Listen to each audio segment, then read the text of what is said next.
Berbagai aspek kehidupan telah terkena dampak dari merebaknya penyebaran virus corona, yang salah satunya kebijakan pemerintahan Arab Saudi menutup sementara kunjungan ke kota suci Mekah untuk pelaksanaan ibadah umroh.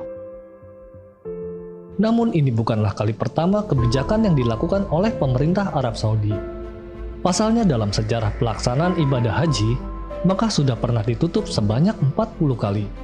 Dan berikut ini adalah beberapa peristiwa yang pernah terjadi. Pada tahun 930 Masehi, Karamita mencuri Hajar Aswad.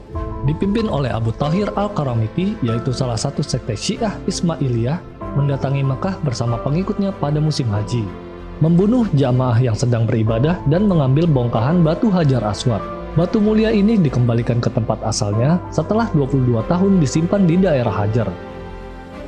Kemudian pada tahun 983 Masehi terjadi perselisihan antara Bani Abbas dan Bani Abid. Dari perselisihan tersebut mengakibatkan kaum muslimin dari Irak dilarang melaksanakan ibadah haji selama 8 tahun. Pelaksanaan ibadah haji kembali tertutup pada tahun 1257 Masehi. Penduduk Hijaz dilarang berhaji, di mana pada tahun ini tidak ada satupun jamaah yang berasal dari Hijaz. Tahun 1814 Masehi di wilayah Hijaz, sekitar 8.000 korban meninggal dunia akibat wabah taun yang membuat Ka'bah ditutup sementara. Wabah taun merupakan wabah penyakit berbahaya yang dahulu juga pernah terjadi di zaman Rasulullah SAW dan Khalifah Umar bin Khattab radhiyallahu anhu. Kemudian pelaksanaan ibadah haji kembali ditutup pada tahun 1831 Masehi karena adanya wabah Hindi yang dipercaya berasal dari negara India. Merebaknya wabah Hindi menyebabkan sekitar 3/4 jamaah haji meninggal pada tahun itu. Pada tahun 1837 Masehi tidak ada ibadah haji di tahun ini hingga 3 tahun berikutnya akibat epidemi. Kemudian pada tahun 1846 Masehi ada wabah kolera. Wabah ini menyebar hingga berimbas kepada seluruh jamaah haji, hingga ibadah haji ditiadakan dan berulang pada tahun 1850, 1865, dan 1883 Masehi. Epidemi kembali terjadi pada tahun 1858 Masehi, yang menyebabkan penduduk Hijaz mengungsi ke Mesir karena adanya epidemi yang parah hingga membangun karantina kesehatan di daerah Bir Anbar untuk menghindari epidemi tersebut. Pada tahun 1864 Masehi, 1.000 jamaah haji meninggal per hari. Madinah mengalami epidemi, 1.000 peziarah meninggal per hari karena wabah yang sangat berbahaya. Saat itu karantina diberlakukan dengan bantuan dokter yang dikirim dari Mesir.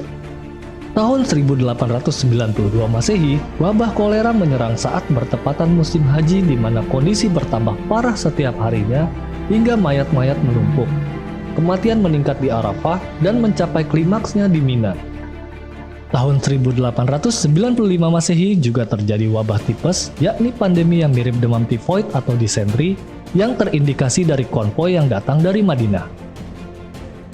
Kemudian pada tahun 1987, wabah meningitis menyerang Arab Saudi membuat kegiatan berhaji ditutup. Saat itu, setidaknya sebanyak 10.000 jamaah haji terinfeksi dikarenakan penyebarannya yang sangat cepat. Jumlah jamaah haji Indonesia yang terserang sebanyak 99 orang dan 40 diantaranya meninggal dunia. Meningitis dapat disebabkan berbagai organisme seperti virus, bakteri, dan jamur.